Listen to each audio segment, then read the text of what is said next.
Dear students, आज आप लोगों ने नीट का एग्ज़ाम दिया। उम्मीद है कि आप सबके पेपर्स काफ़ी अच्छे हुए होंगे। आप सबको आपकी सफलता की अग्रिम बधाई मेरी तरफ से। बच्चों, आपका केमिस्ट्री से रिलेटेड जो भी प्रॉब्लम है उसे सॉल्व करने के लिए सटीक एग्जैक्ट आपको क्लियर हो जाए, इसलिए मैं थोड़ा सा डिटेल में आपको इस पेपर का सलूशन दे रहा हूँ। आप लोग इसे ध्यान से देखें। तो चलिए बिना टाइम लॉस किए हम लोग देखते हैं कि आज का पेपर किस तरह का है। सबसे पहले हम देखते हैं क्वेश्चन नंबर 51, जो कि केमिस्ट्री का पहला क्वेश्चन है। इसमें आप देखें दिया है, noble gases are named because of their inertness towards reactivity. Identify an incorrect statement about them. Noble gases are springly soluble in water. Noble gases have very high melting and boiling point. Noble gases have weak dispersion forces. And noble gases have large positive values of the electron gain enthalpy. तो देखिए बच्चों, इसमें से अगर आप second option देखेंगे कि gases low melting और लो बॉइलिंग पॉइंट की हैं, इनके बीच इंट्रैक्शन बहुत पुअर होता है, वीक वंडरवाल फोर्स होता है। तो आप देख सकते हैं कि इसमें स्टेटमेंट 2 इनकरेक्ट है, इनका मेल्टिंग और बॉइलिंग पॉइंट काफ़ी कम होता है। Second is the right answer. Next चलिए हम देखते हैं question number 52। Correct option for the number of body centred unit cell in all 14 types of Bravais lattices unit cell is. देखिए काफ़ी अच्छा क्वेश्चन है। जितने भी लैटिसेज हैं प्रिमिटिव 7 आप जानते हैं, उनमें से जिनमें angle alpha equal to beta equal to gamma equal to 90 degree है, उन सब में ही बॉडी सेंटर्ड यूनिट सेल पाया जा सकता है। और आप जानते हैं किस तरह की केवल 3 यूनिट सेल्स हैं, क्यूबिक, टेट्रागोनल एंड अर्थोरोम्बिक। इस तरह से इसका करेक्ट आंसर होगा 3 यूनिट सेल्स। 3 क्रिस्टल सिस्टम ऐसे होते हैं जिनमें बॉडी सेंट्रल लैटिसेज पाई जाती हैं। That is the correct answer is 3। Next question आइए हम लोग देखते हैं 53। Which one of among the following is correct option for right relationship between C P and C V. तो आप जानते हैं C P minus C V equal to R होता है। This is the right answer. Next question है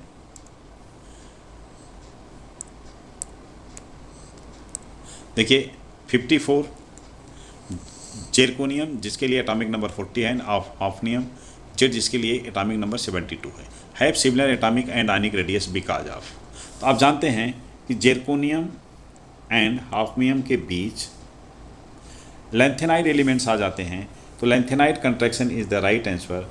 this is the third answer. Next question हम लोग देखते हैं 55। The maximum temperature that can be achieved in blast furnace. Blast furnace में बच्चों आप जानते हैं कि मैक्सिमम 200 to 2300 तक का टेम्परेचर डिग्री सेल्सियस में मेंटेन किया जा सकता है। यहाँ पर केल्विन में आप दिया हुआ है। केल्विन में अगर आप देखेंगे तो अप्रॉक्स हमारा 2200 kelvin is the correct answer. Sorry, ये सी नहीं बल्कि के केल्विन। नेक्स्ट क्वेश्चन है स्टेटमेंट। आप देखिए acid strength increases in the order given as HF much greater than HCl much greater than HBr much greater than HI। देखिए यहाँ पर इस क्वेश्चन में एक चीज़ आप ध्यान दें कि मच ग्रेटर का साइन दिया है। जनरली क्वेश्चन इस तरह से भी दिए रहते हैं, HCF greater than HCl greater than HI। तो यहाँ मच ग्रेटर जो ऑप्शन है ये थोड़ा सा इनकरेक्ट लग रहा है, बट बिकॉज ज़्यादा है, ऑर्डर सही है, इसलिए हम इसको इनकरेक्ट स्टेटमेंट में नहीं डाल सकते। अब आइए हम पोर्शन देखते हैं। Second, as the size of the element FCl-Br increases down the group, the bond strength of HF, SCl, SBr and HI decreases and so the acid strength decreases। देखिए आप अच्छी तरह जानते हैं कि HX बॉन्ड जितना वीक होगा उतने ही आसानी से ये बॉन्ड ब्रेक हो जाएगा और H+ आयन आसानी से रिमूव होगा। H+ आयन जितने आसानी से निकलेगा, एसिडिक स्ट्रेंथ उतनी ही ज़्यादा होती है। अब देखिए H एक स्मॉल एलिमेंट है। जब भी H का किसी एलिमेंट के साथ ओवरलैपिंग होगा तो जितना ही छोटा एटम होता है उतनी ही बेटर ओवरलैपिंग होती है। यहाँ पर F सबसे स्मॉल एलिमेंट है, इसलिए इसकी ओवरलैपिंग बहुत स्ट्रांग होती है। और सबसे वीक I का होता है क्योंकि I की साइज़ बहुत अधिक होती है। इस तरह से हम देखते हैं कि साइज़ F की सबसे छोटी है, इसलिए HF स्ट्रांग है, आसानी से नहीं टूटता है, और इसलिए ये वीक एसिड है। तो दोनों ही स्टेटमेंट करेक्ट हैं। यहाँ पर स्टेटमेंट ए को इनकरेक्ट सिंबल के नाते माना जा सकता है, मच लेस देन का सिंबल लगा है, बट हमें इसमें इसको करेक्ट ही मानना चाहिए जब तक कि कोई ऑथेंटिक इन्फॉर्मेशन इस पर नहीं आती है, क्योंकि जनरल ट्रेंड में ये ट्रेंड सही है। आप दोनों स्टेटमेंट को करेक्ट मान सकते हैं। अब आइए देखते हैं कौन सा आंसर सही है। Both statement first and second are true, both statement first and second are false. Statement 1 is correct, statement second is false, statement 1 is incorrect, but statement 2 is true.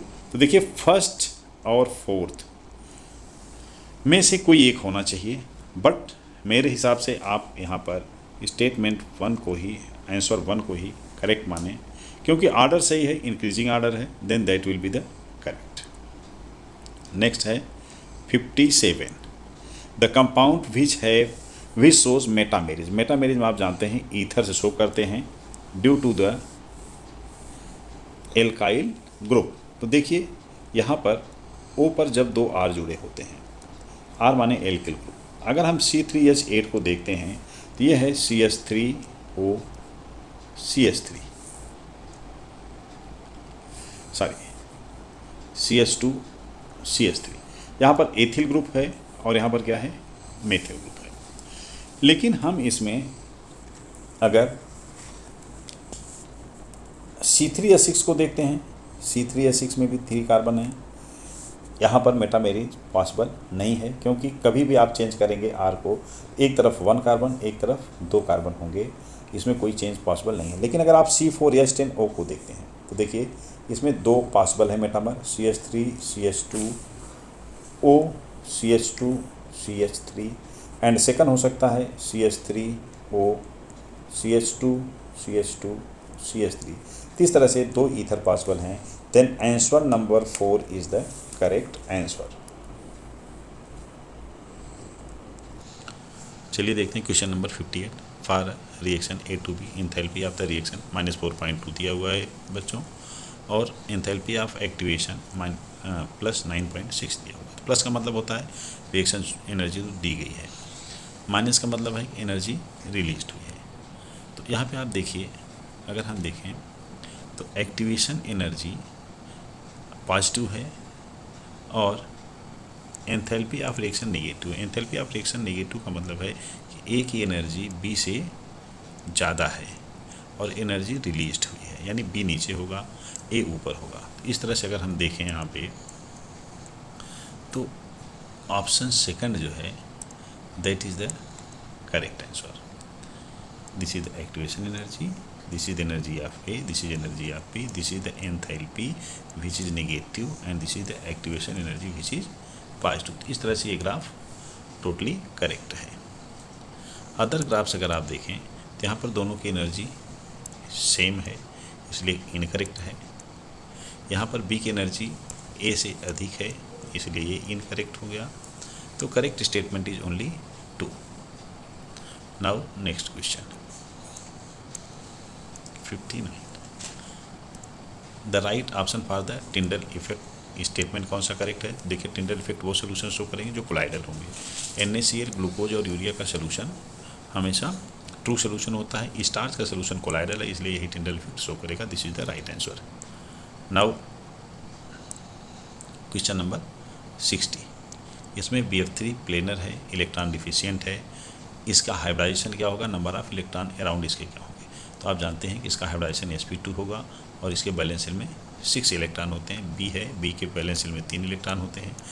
ये 3 इलेक्ट्रॉन्स F से bonding कर लेंगे, इस तरह से 3 sigma bond बनता है और टोटल 6 इलेक्ट्रॉन होते हैं इसके बैलेंस शेल में। This is the right answer.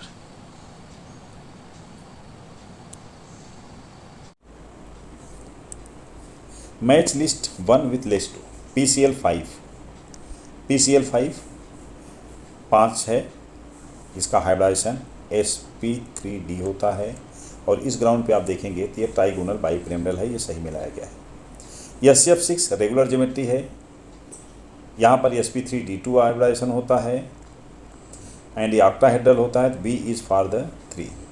BrF5 irregular geometry है, इसमें एक लोन पेयर भी होता है Br के पास। इस तरह से ये ऑक्टाहेड्रल शेप है बट डिस्टार्टेड ऑक्टाहेड्रल होता है, यानी ये स्क्वायर पिरामिडल स्ट्रक्चर बना देता है।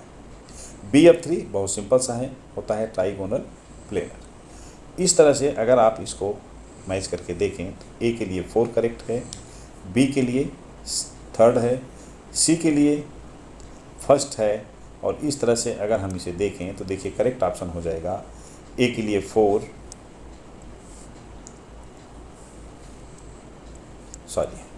A के लिए 4 है, B के लिए थोड़ा सा हम इसको देखते हैं, A के लिए 4 है, B के लिए 3rd है, D के लिए हम अगर देखें तो D के लिए 2nd है, D के लिए 2nd ये 1st में है, then this is the correct answer.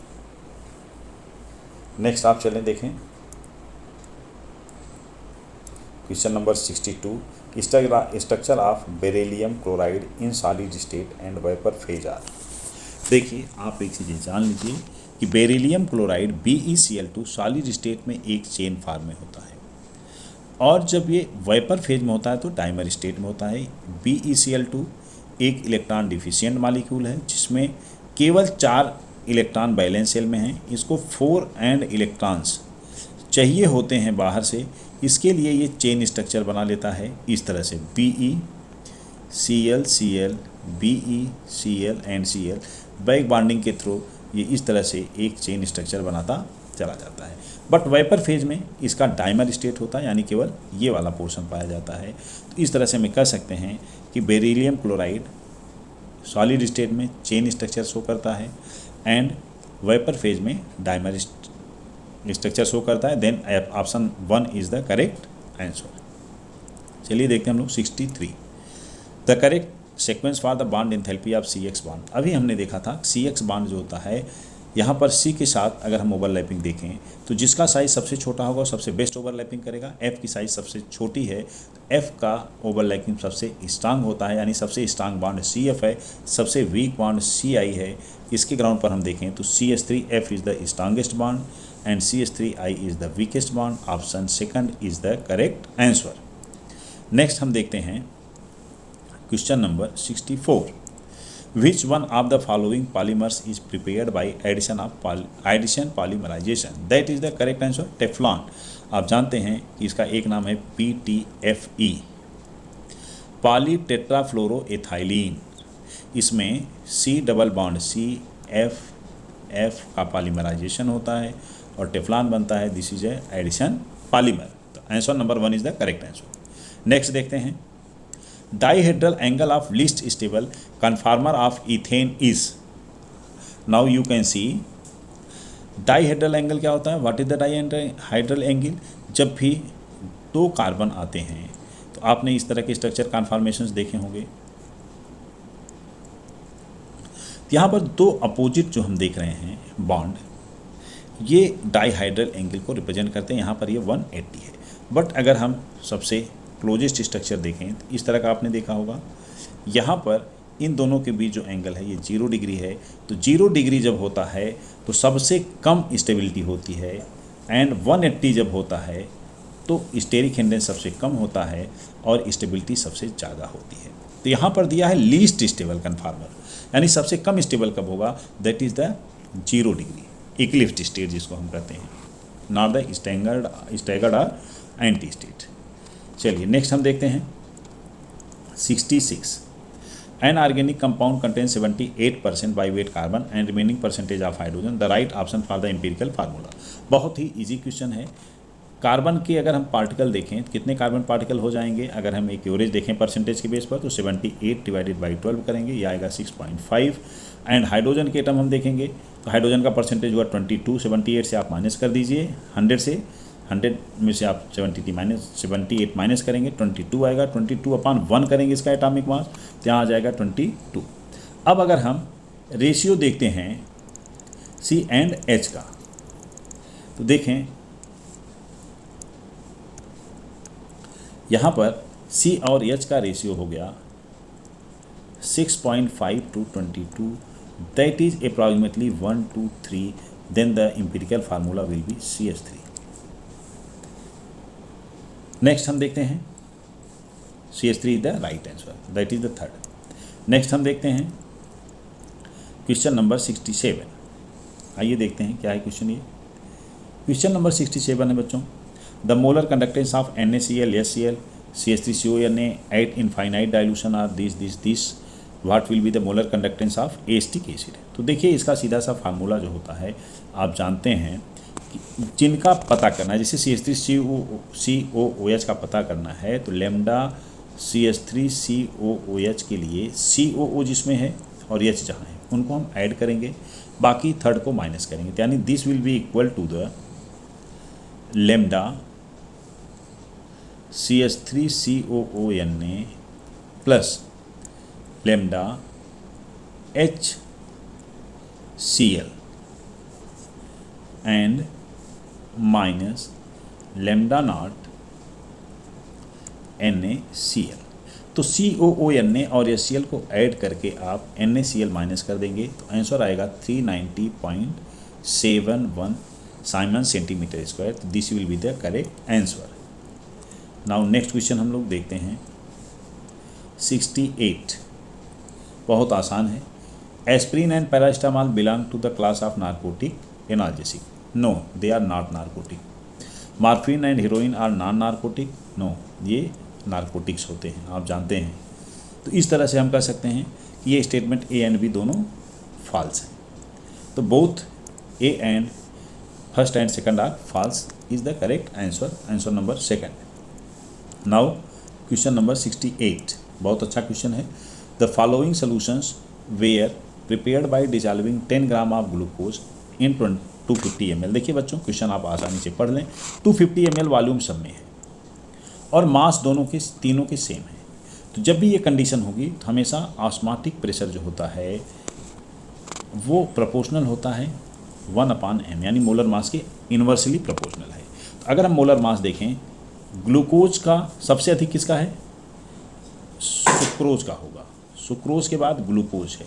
सबसे कम होता है यूरिया का यहाँ पर। तो इसका मतलब यूरिया का ऑस्मोटिक प्रेशर सबसे ज़्यादा होगा, उसके बाद ग्लूकोज का होगा और सबसे कम सुक्रोज का होगा। यूरिया का क्या है यहाँ पे अगर हम देखें P2 है, ग्लूकोज क्या है that is the P1, sucrose is the P3।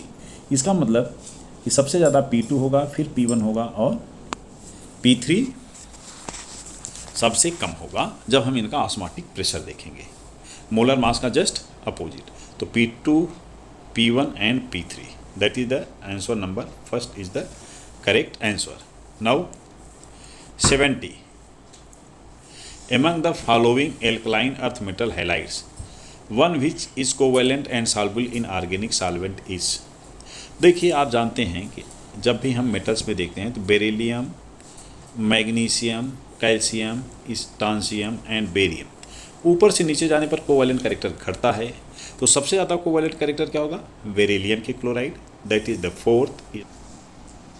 आइए बच्चों हम लोग देखते हैं question number 71। What is the question number 71? Identify compound that will react with Hinzberg reagent to give a solid which dissolves in alkali। आइए देखिए, primary amines जो होता है वो हिंजबर्ग रिएजेंट से जब रिएक्ट करता है तो एल्कली में डिजॉल्व होने वाले सॉलिड से देता है। देखिए होता क्या है कि RNH2 का H रिप्लेस हो जाता है और इस पर जुड़ जाता है SO2 बेंजीन सल्फोनिल क्लोराइड का एडिशन होता है। तो यहाँ पर ये जो H है इसके कारण ये वाटर में सॉल्युबल होता है। सेकेंडरी में क्या होता है? RNSO2 बनता है और ये कंपाउंड तो बन जाता है but water soluble, alkali soluble नहीं होता है। तो यहाँ पर एल्कली सॉल्युबल केवल प्राइमरी एमीन्स होते हैं। देखिए इसमें कोई प्राइमरी एमीन दिया है क्या? आप अगर ध्यान से देखेंगे तो यहाँ पर एक प्राइमरी एमीन है that is the third and third is the correct answer. Next चलिए देखते हैं हम लोग question number 72। Right option for the number of tetrahedral and octahedral voids in hexagonal primitive unit cell. देखिए हेक्सागोनल प्रिमिटिव यूनिट सेल में number of particles n होता है 6। आप जानते हैं नंबर ऑफ वाइट्स डिपेंड करते हैं, टोटल वाइट्स कितने होते हैं? टोटल वाइट्स होते हैं 3n, यानी टोटल वाइट्स हो जाएंगे 18, जिसमें से 2n टेट्राहेड्रल होते हैं यानी 12 टेट्राहेड्रल हो जाएंगे। n ऑक्टाहेड्रल होते हैं यानी 6 ऑक्टाहेड्रल हो जाएंगे, तो टेट्राहेड्रल और ऑक्टाहेड्रल वायर्स 12 एंड 6 होंगे। 4th is the correct answer. Next question क्या है 73। What is the answer of correct answer 3 देखिए, the correct structure of 2,6 correct structure of 2,6 dimethyl डेक्फोरइन। अच्छा क्वेश्चन है बच्चों ये, यहाँ पे देखें आप अगर ध्यान से, तो 2,6 पर डाईमेथिल है और 4 पर इन है। तो 1 पहले में ही अगर हम देखें 1 2 3 4 पर इन है, 2 पर एक मेथिल ग्रुप है एंड 1 2 3 4 5 6 पर मेथिल ग्रुप है। तो पहला ही करेक्ट मिल गया, हमें आगे जाने की ज़रूरत नहीं है। First is the correct answer. 74 आइए देखते हैं। RBC deficiency is caused by vitamin B12, आप सब लोग अच्छी तरह जानते होंगे, तो this is the correct answer. Which one of the following method can be use to obtain highly pure metal which is liquid at room temperature. तो आप देखें कि डिस्टिलेशन एक ऐसा मेथड है, जैसे जिंक है, Hg है, एक्सेट्रा, जिनके मेल्टिंग पॉइंट्स कम होते हैं उनको हम हाईली प्योर स्टेट में डिस्टिलेशन मेथड से ऑब्टेन करते हैं, और डिस्टिलेशन के बाद ये लिक्विड फॉर्म में प्राप्त होते हैं, जिन्हें सॉलिडिफाई कर लिया जाता है। तो distillation is the correct answer. Next question है, what is the IUPAC name of the organic compound found in the following chemical reaction. आप देखें एसीटोन है, एसीटोन को ग्रिग्नार्ड एजेंट से ट्रीट किया गया है और फिर हाइड्रोलिसिस की गई है। तो आप जानते हैं कि एसीटोन क्या है बच्चों, CH3 C double bond O। जब भी इस तरह से हम ग्रिग्नार्ड एजेंट से रिएक्ट करके हाइड्रोलिसिस करते हैं तो एक एल्कोहल बनता है, जिसमें ग्रिग्नार्ड एजेंट का एल्काइल ग्रुप जुड़ जाता है। तो यहाँ पर क्या जुड़ेगा, C2H5 जुड़ जाएगा और ये O का बन जाएगा OH, तो ये एल्कोहल हो गया। अब अगर इस एल्कोहल में हम देखें तो स्ट्रेट चेन में 4 कार्बन हैं, यानी दिस इज द ब्यूटेन। 2 पर मिथाइल ग्रुप है और 2 पर OH है, तो 2 methyl butane 2 ol is the correct answer. Next question हम लोग देखते हैं 77। The major product of the following chemical reaction is. देखिए बहुत लंबा रिएक्शन है, बहुत आसान है। यहाँ पर ये जो आप रिएजेंट देख रहे हैं, this is an organic peroxide, और आप जानते हैं कि HBr जब भी ऐड होता है किसी एल्कीन पर इन प्रेजेंस ऑफ पेरोक्साइड, तो एंटी मार्कोनिक हाफ एडिशन होता है, यानी Br जो है वो वहाँ पर जुड़ेगा जहाँ पर मार्कोनिक हाफ में H जुड़ता था।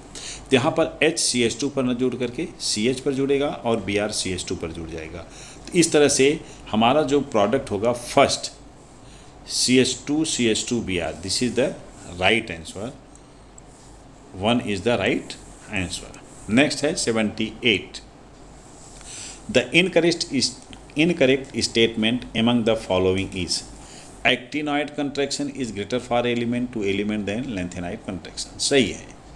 Most of the trivalent lanthanide ions are colorless in solid state। एकदम गलत आंसर है, ये incorrect statement है। तो 2 is the incorrect statement। क्यों, आप थोड़ा सा दिमाग लगाएं कि जहाँ पर भी एलेंस लैंथेनाइड्स में +3 है, जहाँ पर ये F14 होता है वहीं केवल कलरलेस होगा, बाकी सब में जिसमें F13 या इस तरह के इलेक्ट्रॉन्स हैं वो सब कलर्ड होते हैं। तो इनके सॉलिड स्टेट और सोल्यूशन दोनों में ये कलर्ड होते हैं, most of the trivalent lanthanides. तो ये एक इनकरेक्ट स्टेटमेंट है 78 का, इसका मतलब यही करेक्ट आंसर है। नेक्स्ट हम देखते हैं 79। A particular solution of station of All India Radio new Delhi broadcast frequency this wavelength क्या होगा। बहुत आसान क्वेश्चन।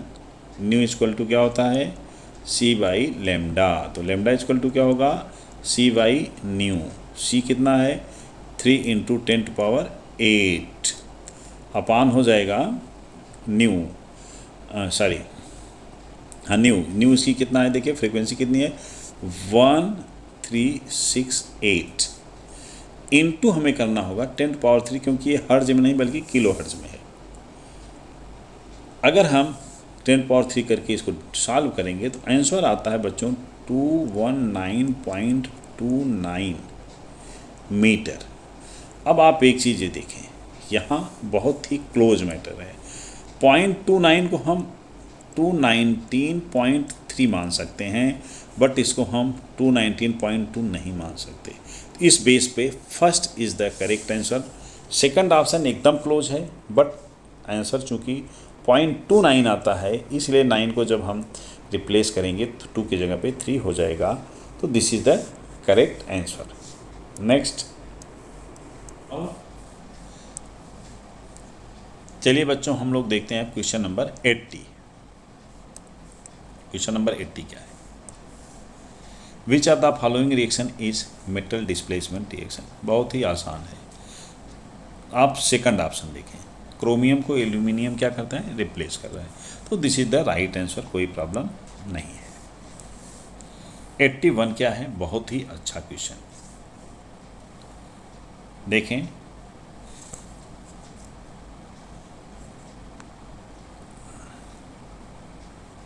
यहां पर है choose the correct option for graphical representation of Boyle's law. Boyle's law क्या होता है? P E proportional to 1/V। तो ग्राफ तो फर्स्ट सही है, लेकिन यहाँ पर टेम्परेचर भी दिया हुआ है अलग अलग टेम्परेचर पे। तो आप जानते हैं P is proportional to T and V is also proportional to T। इसका मतलब ग्राफ जो होगा वो इस तरह का ग्राफ देखिए बनना चाहिए। ग्राफ इस तरह का ही है, लेकिन लो टेम्परेचर नीचे होना चाहिए, हाई टेम्परेचर ऊपर होना चाहिए। यहाँ पर हाई टेम्परेचर नीचे है, लो टेम्परेचर ऊपर है, तो ये करेक्ट आंसर नहीं है। अब आप देखिए करेक्ट आंसर कौन हो सकता है? 2 करेक्ट नहीं हो सकता, 3 का ग्राफ अलग है, नहीं होगा। 4th में अगर आप आइए तो देखिए यहाँ पर ग्राफ करेक्ट है और टेम्परेचर का सीक्वेंस भी करेक्ट है, तो 4th is the right answer. चलिए हम लोग चलते हैं एक अच्छा question. The pKb of dimethylamine and pKa of acetic acid are 3.27 and this the correct option for pH। तो देखिए pH का फार्मूला आप जान लीजिए और कैलकुलेट करिए, बहुत आसानी से आ जाएगा। यह एक वीक एसिड और वीक बेस का सॉल्ट है जिसकी हाइड्रोलिसिस होती है। तो आपका pH क्या होगा ये आपको बताना है। तो देखिए वीक एसिड वीक बेस का जो pH होता है वह होता है 1/2 pKw plus 1/2 pKa minus 1/2 pKb। 1/2 pKw का वैल्यू है 7 प्लस 1/2 pKa की वैल्यू रखिए और आप pKb की वैल्यू, दोनों की वैल्यू आप पुट कर दीजिए। यहाँ पर दिया हुआ है pKa एंड pKb, तो करेक्ट आंसर आ जाएगा 5.50। तो second is the correct answer. Next है 83।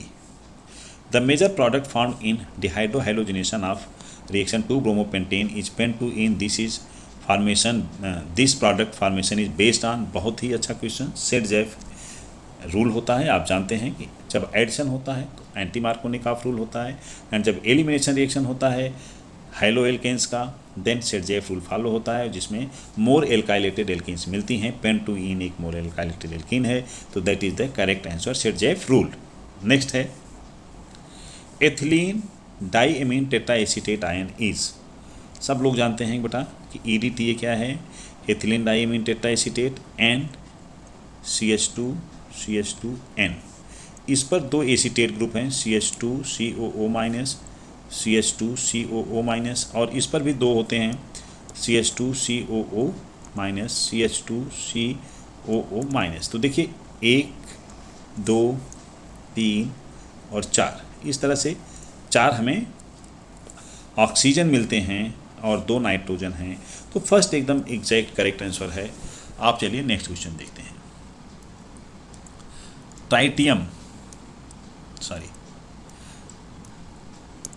Tritium a radio active isotope of hydrogen emits which of the following particles. तो स्टूडेंट्स देखिए beta, alpha, gamma and neutron. Alpha ये emit ही नहीं कर सकता है क्योंकि इसमें केवल 1 प्रोटॉन होता है एंड 2 न्यूट्रॉन होते हैं। एल्फा में हमें 2 प्रोटॉन चाहिए। गामा एंड न्यूट्रॉन्स इसको इमिट तो कर सकता है, सेकेंडरी इफेक्ट में हो सकते हैं, बट ऐसा होता नहीं है। ये केवल बीटा को इमिट करता है, एक यूनिक प्रॉपर्टी है ट्राइटियम की, तो इसका करेक्ट आंसर ए है, ओनली बीटा। नाउ इस तरह से बच्चों पार्ट ए हम लोगों ने कंप्लीट कर लिया है। पार्ट बी का एक अलग वीडियो हम आपके लिए बना के शीघ्र ही डालते हैं, तब तक आप लोग इंतज़ार करें, इस चैनल को सब्सक्राइब कर लें, नोटिफिकेशन देखते रहें, जल्द ही आपको पार्ट बी का भी आंसर डाल दिया जाएगा। Thank you.